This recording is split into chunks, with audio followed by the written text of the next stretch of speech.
Doctor Amit अभी अभी medical की पढ़ाई कंप्लीट करके आए थे। बहुत काबिल लड़का था, हार्ट सर्जन था।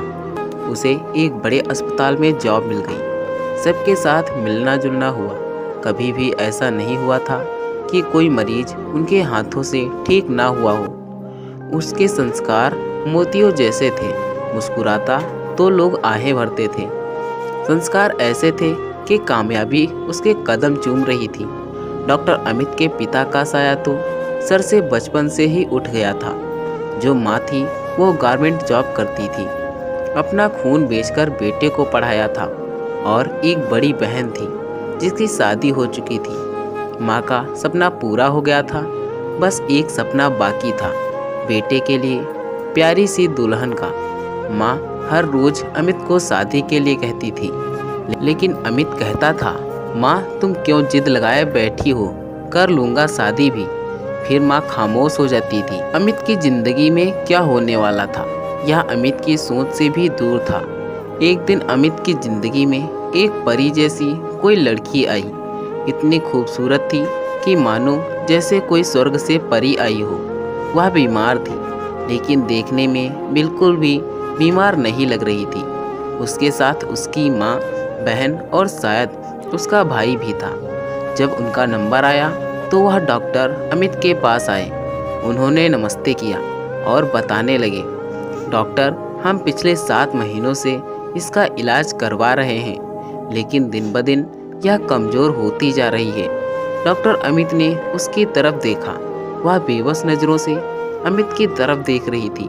डॉक्टर अमित ने रिपोर्ट देखी तो दिव्या के दिल में सुराग था और डॉक्टर ने कहा था, अगर यह 2 महीने तक ठीक ना हुआ तो वह मर सकती है। बस 2 महीने का टाइम है। इसके बाद डॉक्टर अमित ने उसका चेकअप किया, सब टेस्ट वगैरह लिख कर दिए और दिव्या को कहने लगे, देखो दिव्या, जब तक तुम ठीक नहीं होना चाहोगी कोई भी डॉक्टर तुम्हारा इलाज नहीं कर सकता।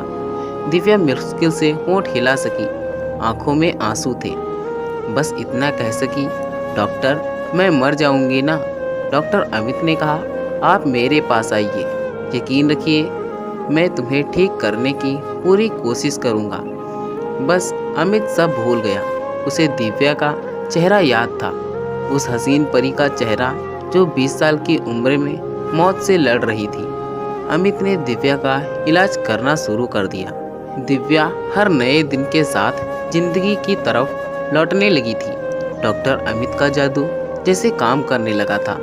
वह दिव्या के दिल से बीमारी का नाम निकाल रहे थे। दिव्या के साथ साथ सब हैरान थे कि हमने इतने बड़े बड़े डॉक्टर से इलाज करवाया, फिर भी वह ठीक नहीं हुई। लेकिन डॉक्टर अमित ने तो जादू कर दिया। डॉक्टर अमित ने रिपोर्ट दी। दिव्या के चेहरे पर अलग सी चमक नजर आ रही थी। अमित को दिव्या से मोहब्बत होने लगी थी और दिव्या को भी। समय के साथ साथ दिव्या बिल्कुल ठीक होने लगी। एक दिन दिव्या अमित के पास बैठी थी, अकेली थी। कहने लगी, डॉक्टर अमित आप मेरे लिए कोई देवता हैं। मैं मरना नहीं चाहती। डॉक्टर अमित मुझे जीना है और आपने मुझे ज़िंदगी दी है। मैं आपका यह एहसान कैसे उतारूंगी। अमित ने दिव्या का हाथ पकड़ा और कहने लगा, दिव्या मुझसे शादी कर लो, तुम्हारा एहसान उतर जाएगा। दिव्या की सांस रुकने लगी। डॉक्टर आप यह क्या कह रहे हैं। अमित ने मुस्कुराते हुए कहा, हाँ दिव्या तुम मुझसे शादी करोगी। बात बड़ों तक पहुंची और रिश्ता हो गया। दिव्या अमित की हमसफर बन गई। अमित उसका बहुत ख्याल रखता था, दिव्या को पलकों पर बिठाकर रखता था। दिव्या बहुत खुश थी अमित के साथ, जैसे दिव्या का कोई सपना था जो कुछ दिन के बाद मरने वाली थी, वह आज जिंदा और अपने हमसफर के साथ जिंदगी गुजार रही है। अमित ने दिव्या को जैसे सारे जहां की खुशियां दे दी थी। एक रात दिव्या की तबीयत कुछ खराब हुई। दिव्या को लग रहा था कि उसका आखिरी समय आ पहुंचा हो। दिव्या अब शायद मरने से नहीं डर रही थी। उसको अस्पताल ले जाने लगा तो दिव्या ने कहा, अमित अस्पताल ना ले जाओ, मुझे अपने पास घर में रखो। अमित ने कहा, दिव्या पागल मत बनो। दिव्या ने कहा, अमित मान जाओ, मेरी बात सुनो, यहाँ मेरे पास बैठो। कुछ पल तुम्हारे साथ गुजारने हैं मुझे। अमित उसकी जिद के सामने हार गया और दिव्या के पास बैठ गया। दिव्या ने अपना सर अमित की गोद में रख लिया और कहने लगी, अमित, तुमने जो मुझ पर एहसान किया है वह मैं कभी नहीं भूल सकती। बस ऊपर वाले से प्रार्थना है कि वो ईश्वर आपको भी हमेशा खुश रखे। तुमने झूठ क्यों बोला कि मैं ठीक हो जाऊंगी? अमित रोते हुए बोला, मैंने वह झूठ इसलिए बोला ताकि तुम अपनी जिंदगी के यह कुछ पल बिना मौत के डर से जी सको। मैंने शादी के बाद वह रिपोर्ट पढ़ ली थी जिसमें लिखा था कि मैं बस 8 महीने तक ही जी सकती हूँ।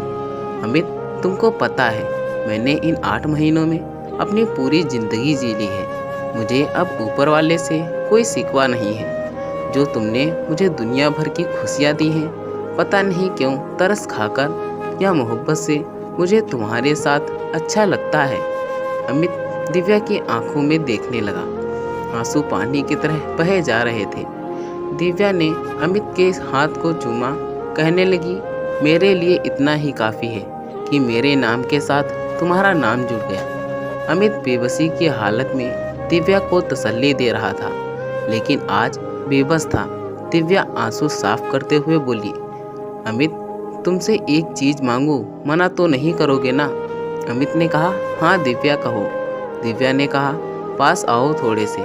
दिव्या माथे को चूमते हुए बोली, अमित, जब मेरे मरने के बाद दूसरी शादी करोगे तो बीते हुए कल को याद करके कभी मत रोना।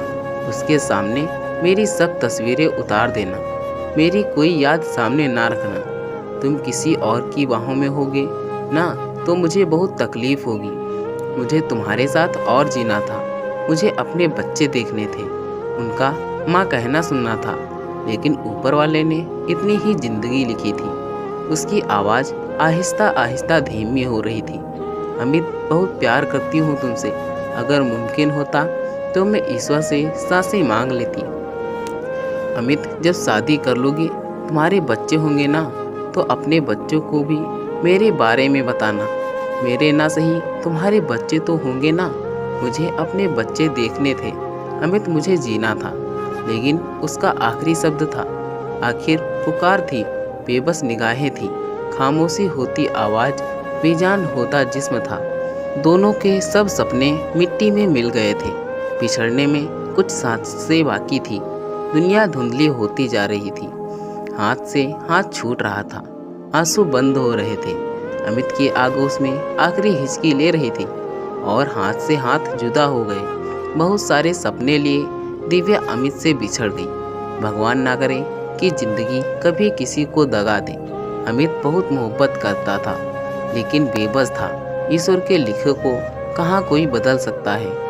आज भी अमित बहुत समय दिव्या की यादों में गुजारता है। शादी तो कर ली, लेकिन फिर भी वह दिव्या की कमी महसूस करता है।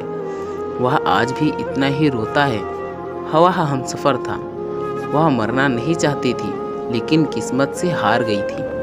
दोस्तों, बेशक ऊपर वाले ने जिसको जितनी ज़िंदगी दी है वह इतनी ही ज़िंदगी इस दुनिया में गुजार कर जाएगा, लेकिन अगर दिव्या जैसे लड़की को कोई भी बीमार है और उसे कोई अमित जैसा हमसफ़र मिल जाए तो वह थोड़े ही समय में अपनी पूरी ज़िंदगी जी लेती है। तो दोस्तों, उम्मीद करता हूँ आज की ये कहानी भी आपको पसंद आई होगी। कमेंट करके ज़रूर बताएं। वीडियो को लाइक कर दीजिए और इसी तरह की कहानियाँ लगातार देखने और सुनने के लिए चैनल को सब्सक्राइब करके घंटे को दबाकर ऑल पर सेट कर लीजिए, ताकि आने वाली वीडियो का नोटिफिकेशन आपके पास तुरंत पहुँचे। मैं मिलता हूँ आपसे अगली वीडियो में। तब तक के लिए धन्यवाद।